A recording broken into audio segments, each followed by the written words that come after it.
Mainit na balita mga kaboses ng masa, tambalos-los, nagbulsa na naman ng 525 million pesos. Attorney Glenn Chong, ibinulgar na si Liza Marcos ang mastermind sa People's Initiative at Chacha Bill. Ito ang naging pahayag ni Attorney Glenn Chong sa kanyang speech nung nakaraan. Aniya ay walang ibang mastermind sa People's Initiative na ito at Chacha Bill kundi si Liza Marcos lamang. Ayon naman sa mga netizens, wala talaga. Puro mga gahaman sa pera ang mga nasa government. Lahat limas na pera natin. Kailangan pag makulong walang special treatment, ni din maranasan ng mga yan ang hirap. Thank you. Gising Pilipino, Bulgaran na dapat si Liza Marcos wag nang makialam sa Pilipinas. Si Bongbong siya ang president, siya lang lahat mga galawan, hindi asawa niya. Matagal na pala tayo ginigisa. Pag hindi pa umalis dyan si Tambaloslos, maghihirap ang taong bayan, pati bayan ng Pilipinas. Huwag nyo nang patagalin, kasuhan nyo na yan, kung totoong ginawa niya yan. At heto naman, pakinggan natin ang buong detalye. By the way, this is Boses ng Masa at kung bago ka pa lamang sa aking channel, ay mag-subscribe ka na!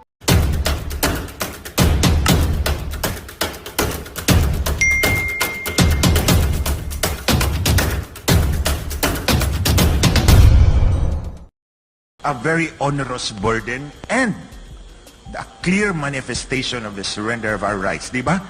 Taas ang presyo sa paraliton, nagdugang og buwis, di ba? Oh.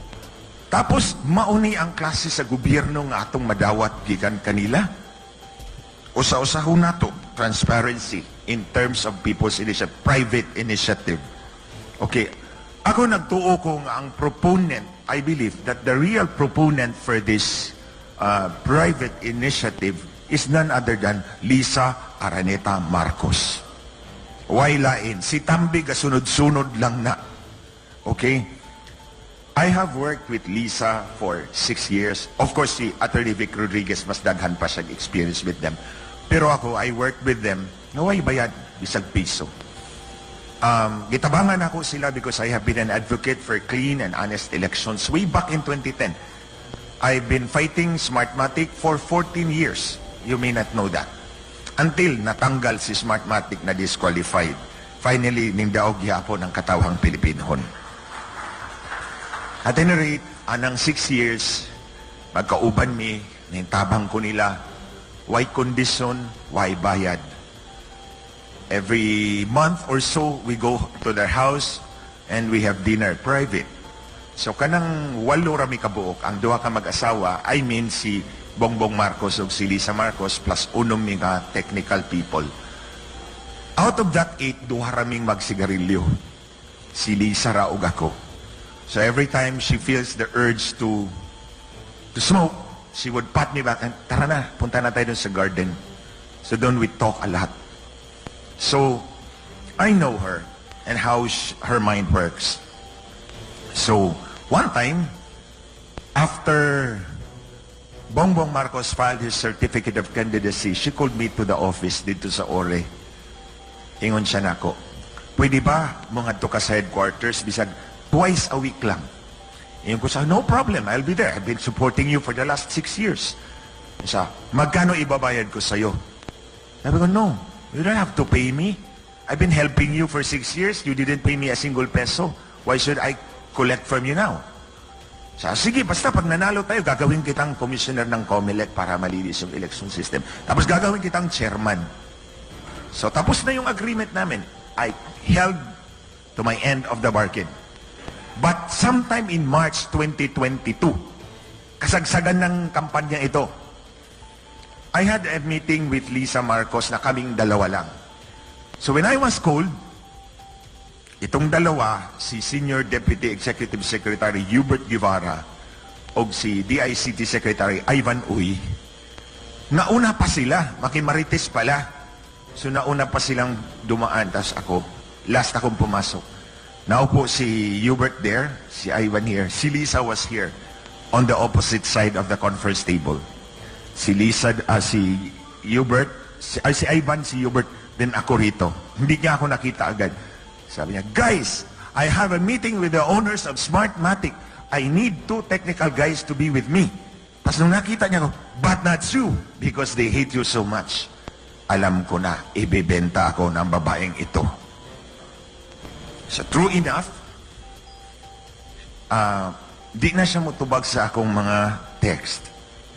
Kitsapueran ako niya. So, I know that there was something wrong in that election. But I should be very clear. Lisa doesn't like Inday Sara. So I suppose, what say labot atong iyang agreement with Smartmatic? Why would you need two technical guys? Because i-explain sa unsaon pagpikas ang eleksyon. But again, I am very clear, why labot si Inday Sara dini kay di siya gusto kang Inday Sara. Bisan katong mga tao nga naa dito sa ilang headquarters, they also didn't like and probably did not support Inday Sara. But I believe Inday Sara won by her own right. Ning daog siya sa iyahang 32 million. Pero, si Bongbong Marcos, I doubt it. Nga ning abot siya 31 million, close to 32 million. Kaya kung tanaw, ligon ang kontra ni Bongbong Marcos, incumbent vice president yon. Mas maraming boto makuha nun. So most likely, mas mababa ang boto ni Bongbong Marcos kaysa kay Inday Sara. That is something they cannot afford. Kasi the people will look up to Inday Sara as the true leader, not the weakling Marcos. Dili ang weakling Marcos, and Lisa knows that very well. Nang iyang bana, weakling. Sabi nga, may isa pa nagsabi, I think si Spokes Harry Roque, sabi niya, lazy. Kung sino ba itong nagsabing lazy? Oh, lazy, weakling. She knows that, and she cannot afford na matangtang ang iyang bana because of that. So I think, ang kausap nila sa Smartmatic is, iangat ang boto ni Bongbong para moduol kang Sara Duterte. So that's why, taas o boto si Inday Sara by about 200,000 votes, right? Pero giangat ang iyang boto. Plus, of course, gipanalo ang iyang anak dito sa Ilocos Norte 1st District. But I believe, gipromise na ni Lisa Marcos sa iyang anak, I will make you president one day. The problem is, the son is still young. So kinahanglan niya another one to hold the fort. So given the present constitution, 6 years si Bongit, as she fondly calls him, so kinahanglan niya usa nga musingit para mag-qualify diyang anak by the 3rd term. So all in all, Lisa Marcos will have 18 years of power. So iyang bana for 6 years, si Tambi ang iyang isingit. Pagkatapos ni Tambi, qualified na iyang anak to run for president. That's the agreement I believe with Smartmatic. Ang ipangayo ni Smartmatic is my head. Kay hadlok si Smartmatic na matanggal. Anyway, bisag wa ko na appointed, natanggal ramang gihapon siya. Diba?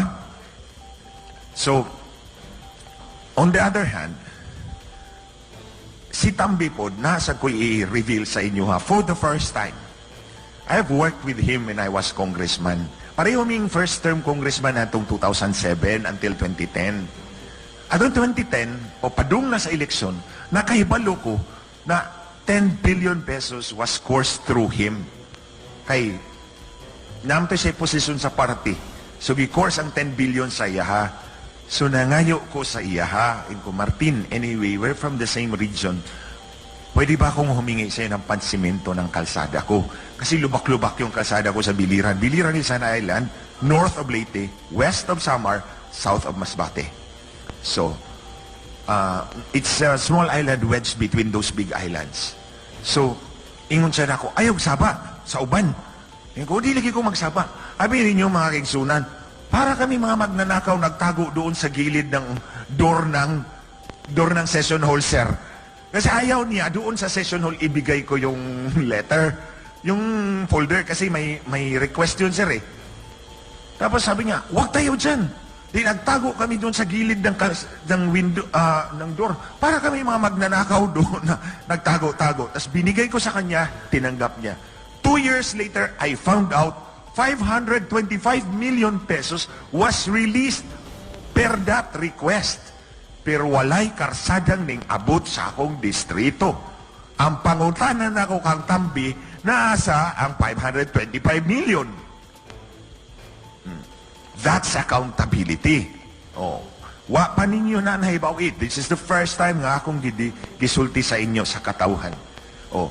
Ang tanong ko kay Tambi, nasaan ang 525 million na ni-request ko para sa kalsada ng distrito ko? Na-release yung pera, nawala ang kalsada. Walang dumating doon sa amin.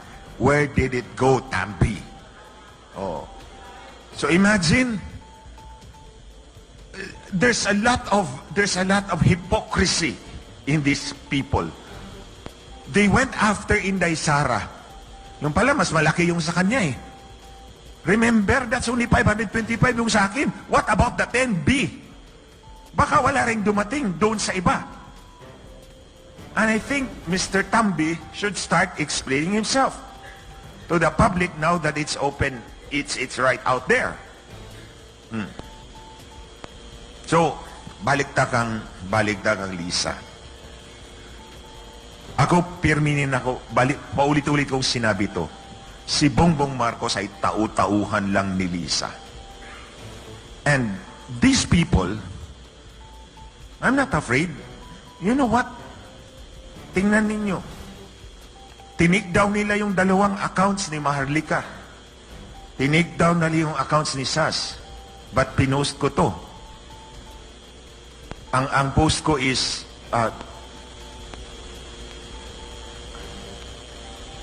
ang sabi ko, don't dare take down my account.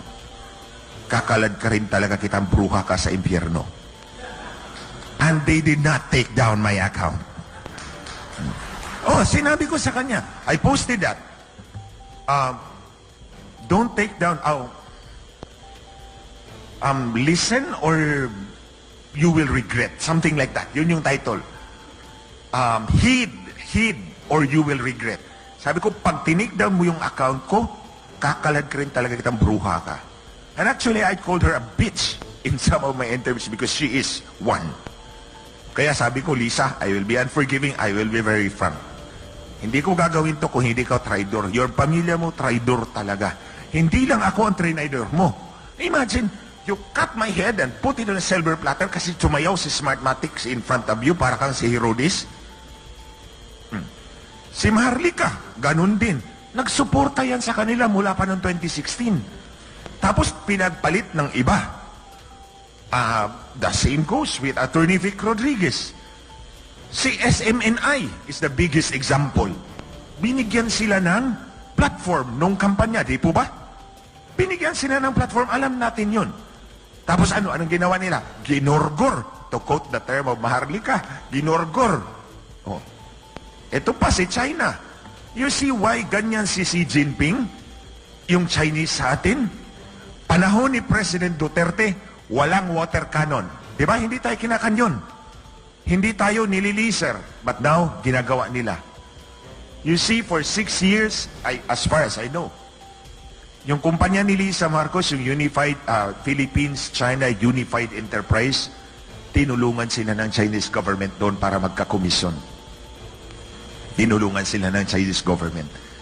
Tapos nung nanalo, sinaksak sa likod si China, pumalit kay si Amerika.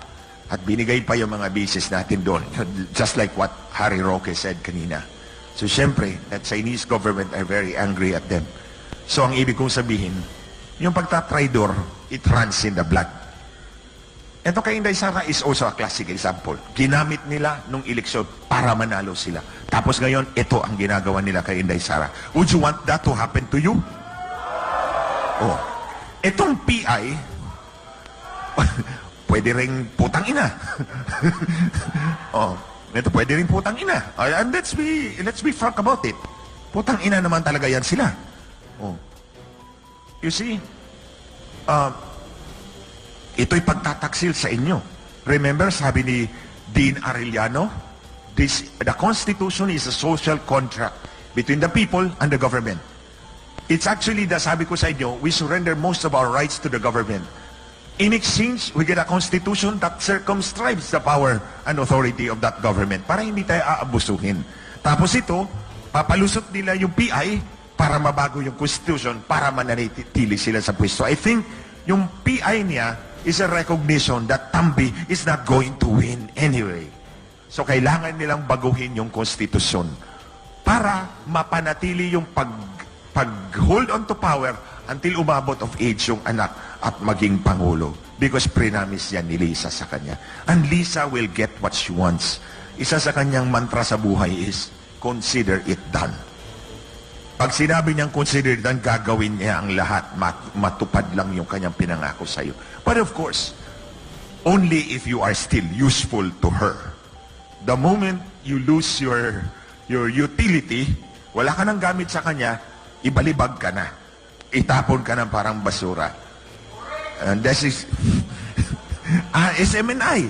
Oh, SMNI. Oh. So, nangyari sa'yo, sir. Hindi lang naman sa'yo. Ako, marami tayo. I'm sure, maraming biktima sila rito. Now, ito ngayon. Maraming sinabi si Maharlika about corruption. Yung PCSO na palaging nananalo. Ang yung mga malalaki napapanalo, di ba? 1.7 billion ang napanalo sa loob ng isang buwan. Tapos, edited pa yung nanalo. Tapos sabi niya, ito sabi ni Lisa Marcos, di ba? Hi, we love you, Mel. Should I call you Mel? Hi, Mel. Should I call you Melyonario?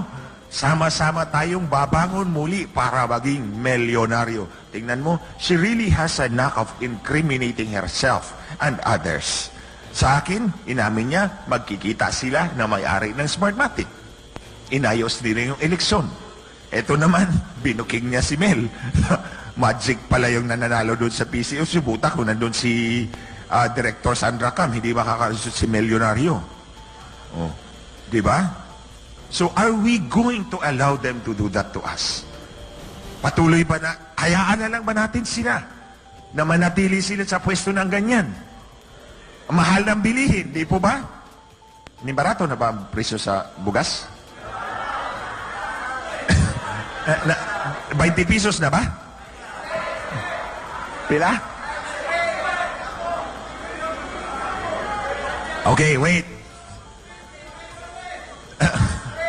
Times 3. Balik ta sa gingon ni Mayor Baste. Pananagutan mo yan. Di ba?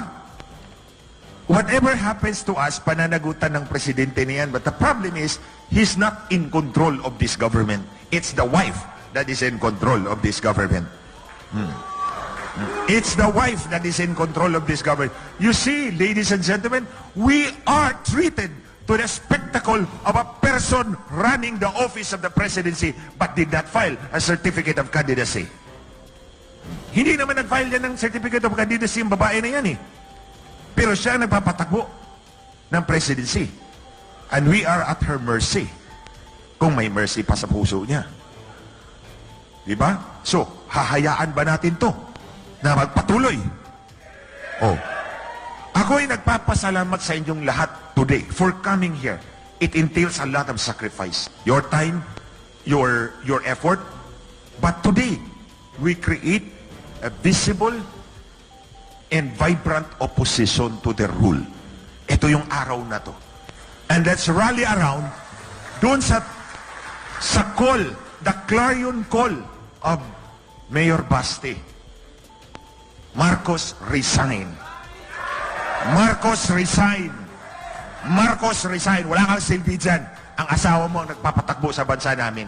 We did not elect her. And you see, kahit yung mandato mo, questionable eh. Nag-usap kayo ng may-ari ng Smartmatic.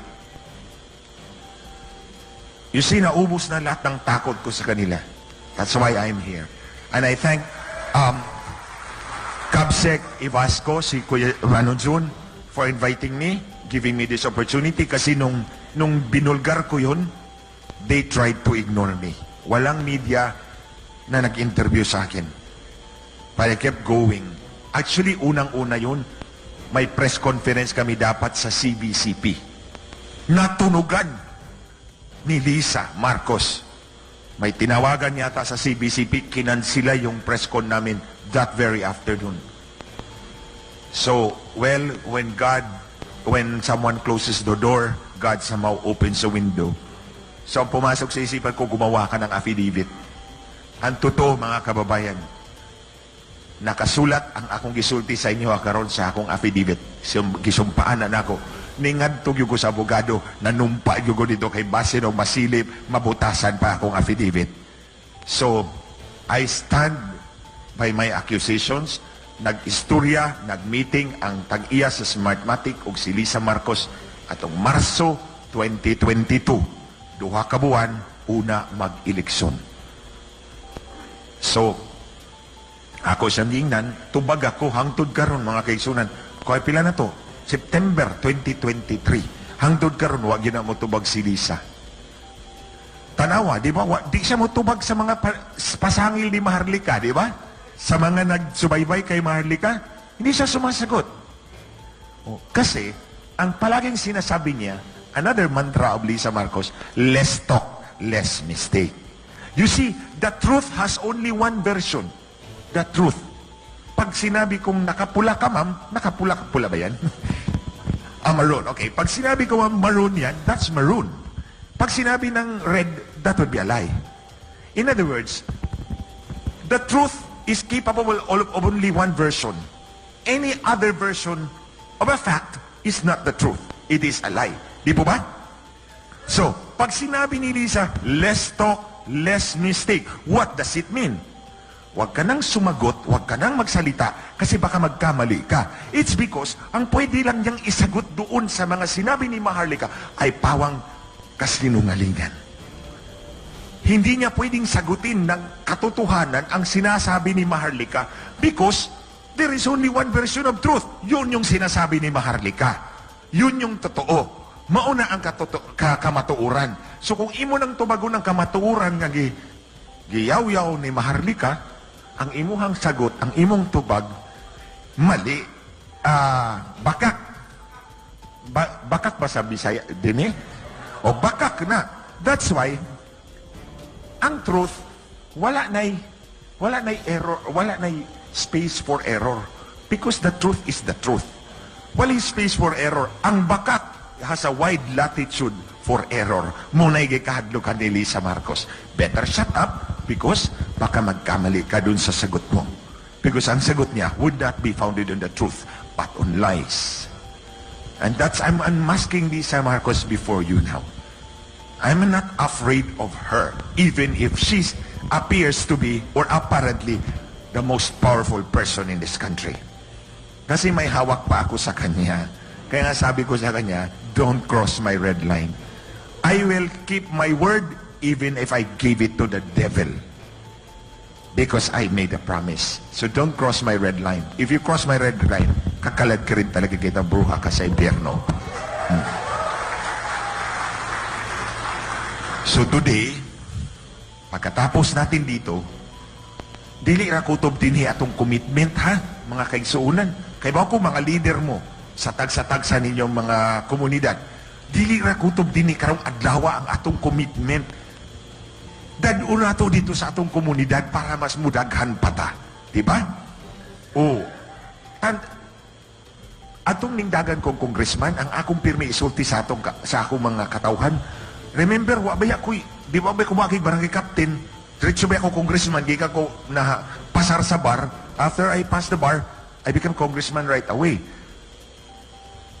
Ang pirmi na kong isulti sa akong mga kaigsunan, naa sa inyong mga kamot, ang gahom para mabago ang dagan sa inyong tagsa-tagsa kakinabuhi. Kung sayo pang atong pagpili, kitang tanan, padung perdisyon. Pero kung sakto ang atong pagpili, you will get the benefit of a right choice. So karon ang atong pagganhidini is the right choice. Ang atong pakiguban ani nga pulong, pakiguban kang President Duterte unya sa Candlelight is not meaningless, it's meaningful. Basta dadun sad nato sa atong mga tagsa-tagsa ka komunidad. Aron mas mudaghan pa ta, di ba? I hope you will have the same commitment that we all want to have, di ba? O makaasa ba mi sa inyo ha? Makaasa ba kasi kabsek sa inyo ha? Si Speaker, makaasa ba mi sa inyo ha? Makalaom ba mi? Na ato ning padaghanon. Na usara man ako nadunggan, 100. Ang uban, 10% ra. Sige. Basta, magsabot ta. Human ani atong event. Atong palawakon ng atong commitment atong pag-multiply so that this government will finally come to an end. Remember, dili pwede kana ba yung atong pag-surrender sa atong katungod sa gobyerno? It does not mean that we will continue kung abusahan ta. Di ba? Kung abusaran ta, i-oppress ta, dili pwede. We have to fight back. Because, ingon ba si Dean Arellano,